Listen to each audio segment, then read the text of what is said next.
Hey guys, today I'm going to finally knock out that YouTube video I've been promising about boot camp, and I might even make one about MCT. That's what I plan on doing next. I'm so happy to finally be at my A school. I've been in the Marine Corps for almost 6 months now, which is crazy to me. Time flies, man. It really does. And I'm also gonna talk about like my experiences in boot camp and all of that jazz. And unfortunately, so what happened to me was I was stuck in boot camp for 4 months instead of 3. I got sick at the end of my first month, the end of first phase, with pneumonia, and then 2 days later I got hit with VGE, and I missed too many training days, and so I got dropped. My senior at the time was kind of an asshole, so I could have got dropped back 2 weeks, but I got dropped back 4, so I ended up doing first phase twice. So, if you have any questions about first phase, feel free to ask me, because I did it twice. It was amazing. No, it wasn't. But anyway, so after that, I went to MCT, training day 10 of MCT. I have all the luck in the world, man. I fractured ribs. It was horrible. Got put into Lima Company to heal. So I was on Geiger for a total of like 3 months. Picked up again with Golf Company. With Golf Company, there's only 2 of us females out of 400 males, and we had the new training. So there's like a new POI now. The POI is basically like the training that you do at MCT. So now that completely has changed. So it'll be interesting. I'll try and put that up for you guys because MCT is not the same anymore. I mean, there's slight changes. Like there's some things that are the same, but there's a lot of things that are different. So hopefully my info will help you guys do better there as well and like know what to expect. So I have a video out right now that tells you like what to expect as you go to boot camp. Definitely that is exactly what happens, trust me, went through it. So I'm going to start off from kind of where I ended with that video. So that Monday you get to Paris Island and you are in receiving. You're in the airport, your flights have landed, you get on that bus. You take the bus to Paris Island, and from there, you will get off the bus. It will have, you've probably seen the videos where it's like, get off my bus. That's what happens. You get off the bus, you get on the yellow footprints, and like, for me, it was like half like, holy shit, I'm doing this. And then half was like, oh my God, I'm so excited. Like this is what I wanted for so long. If you followed my journey and whatnot, like like this is my dream, is being in the Marine Corps. So yeah, and then so those first 2 days, actually no, that's a lie. You're receiving for I didn't sleep for 4 days, and you wear the same clothes you wear to the airport those 4 days. You would not wearing any kind of camis yet. You're gonna be in those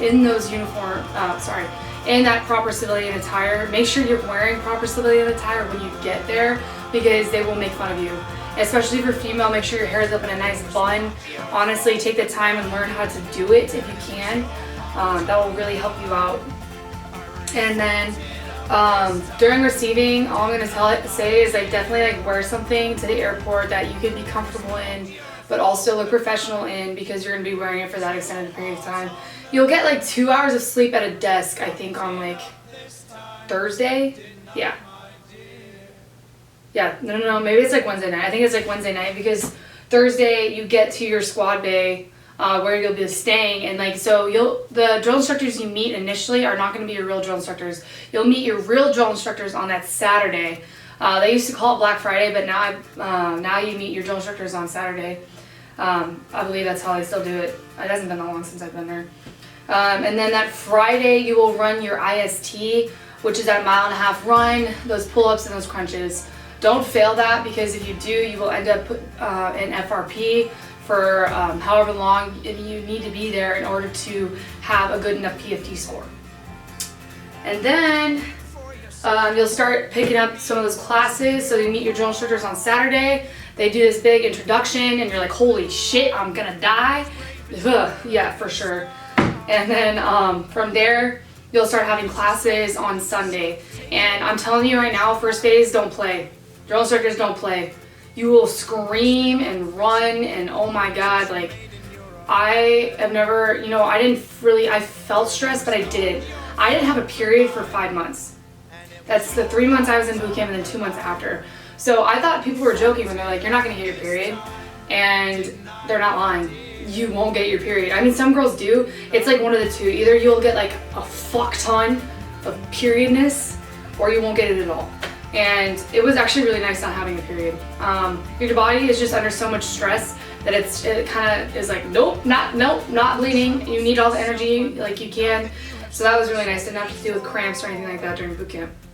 So one big thing is you think that recruit training is going to keep you in shape, and it does. It keeps you in a kind of shape. It keeps your endurance up. But the fact is like you still need to take your own fitness into your hands and take the time at your free time every night to square yourself away.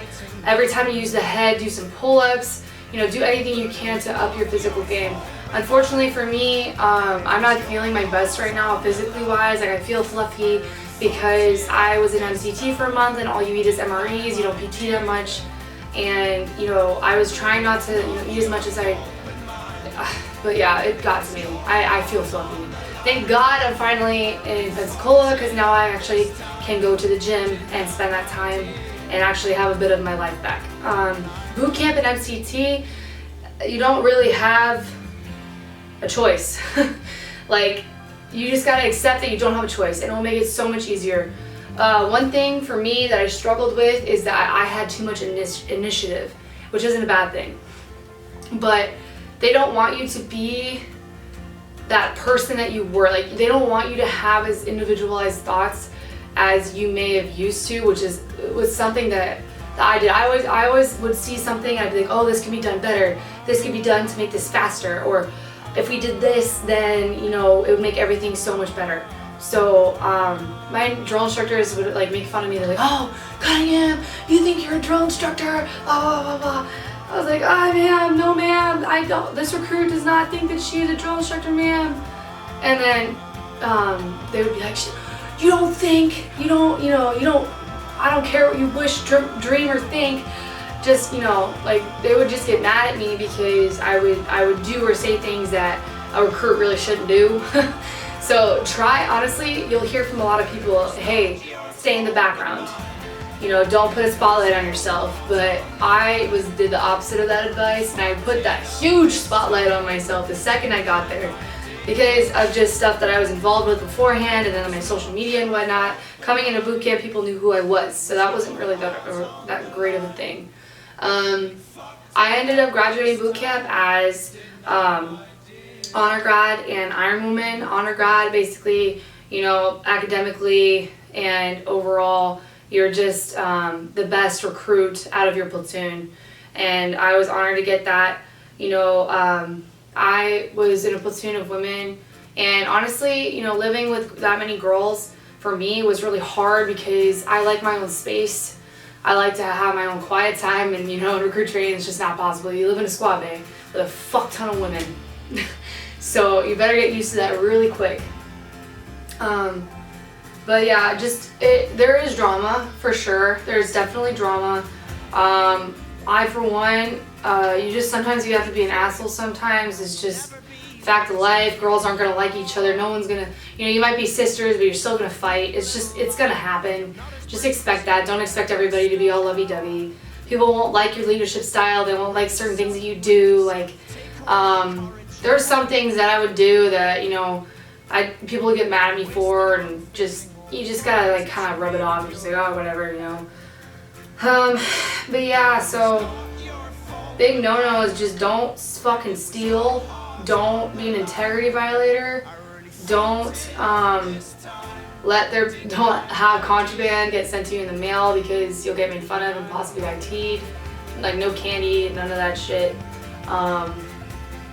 Make sure I have a video up of what to get sent to you in boot camp. Definitely, that's something that you should think about doing, because I did it and it helped me out. Like, I was able to help my sisters out when for 3 weeks we didn't have a PX call, so like nobody had like good gel or like cute, just like certain things like a shampoo and conditioner that you might like, where the soap that they have in recruit training really irritated my skin for some reason. So like I had to use my own shit, And so that was really nice, getting that sooner than everybody else because I had already planned out beforehand. So definitely be prepared, try and get that stuff, sent to you and whatnot. Have your parents just set that box aside and be like, hey, send this as soon as you get my address. And then they will. And definitely, they have this thing called Sandbox, which is a letter writing system, and you can send them back and forth with your family. They can send it off their phone. That's something they can download before recruit training. So then you have grass week and firing. Sorry, I forgot to mention swim week. So you'll have swim week. Swim week isn't really swim week, it's a swim day. Don't worry about swimming. Even if you can swim, they will get you there. And if they can't, you'll get dropped, unfortunately. So do your best before you go into recruit training to learn how to freaking swim. That's all I'm gonna say. Don't look weak in front of the males because they already hate us for the most part. So do your best to freaking prove yourself. Prove that you are better, as good as, if not better than males. Because they're always going to talk shit, they're always going to think they're better. Well, not all males, but some. Grass week, you will basically be sitting in all these different kinds of positions, sitting, kneeling, standing, and you will learn how to shoot, you will learn how to fire that weapon before you even touch the firing line, before you even shoot anything, before you shoot one bullet. You will be learning how to do everything safety-wise. All your safety rules and conditions, make sure you know them, breathe them, eat them, sleep them, okay? Your firing week is when you actually qual on the range. You do tables 1 and 2. Table 1, you're kind of sitting, you're wearing a regular cover, and you do different yard lines and you shoot. I know that a lot of you might not, be really nervous about that, but once you get into it, it feels natural, and don't worry about it. It will come to you. And then table two, you will be in more of like a tactical environment. You will be wearing your flak and Kevlar, and that shit gets heavy after a while, but we weren't wearing sappy plates, I don't remember. I don't think we were wearing sappy plates, so it wasn't that bad. So you shoot table 2, and those combined scores will be your rifle score, your overall score. Team week, you do working parties, you clean. When I say working party, that means you're gonna go clean some random place, some random freaking building on Paris Island, and you drill all damn day long, And then let's see. After that, you have a week where you go to final travel. They'll finalize your plane tickets and all that crap for leaving boot camp and whatnot. And you have a prac app test for your freaking. One big thing that I want to bring up is the fact of getting UTIs and yeast infections in boot camp. No matter how scared you are to request permission to pee, because you do. Anything you do, you have to request permission. There's no longer I, me, or my. It's this recruit, that recruit, these recruits. That's it. The individuality gets erased. You learn to be a team player, or at least they try to make you a team player. Something that I really struggled with is making, just being out there and trying to, be above and beyond everybody else. But in fact, the reality is, and something that recruit training taught me, is that if your entire platoon is not squared away, if there's that one straggler that's not doing as great as everybody else, the entire platoon will get dragged down. So you need to do your best to make sure that person, no matter how much you want to strangle them, is squared away so that the entire platoon doesn't suffer. That's a big thing. So it's not just an individual. Anytime you get IT'd and whatnot, you might get individually IT'd sometimes, but for the most part, it's grab a buddy to the left or right of you. Who wants to get in pain with you? Who wants to be in pain with you? And one big thing that I also want to mention is that chow. Living chow to chow will get you through recruit training. I shit you not, you'll hear it from other people, but that will legit get you through recruit training. Think about, have it something that you eat every day, say a salad that you love or something like that, something that you love. For me and a lot of other girls, it was freaking PB&J. First phase, we PT'd a lot more than you do in other phases, so I had PB&J for lunch and dinner. That was my little side dish that I would stuff in my face really quickly. You eat fucking fast. Just be prepared be prepared to not finish meals. And if you do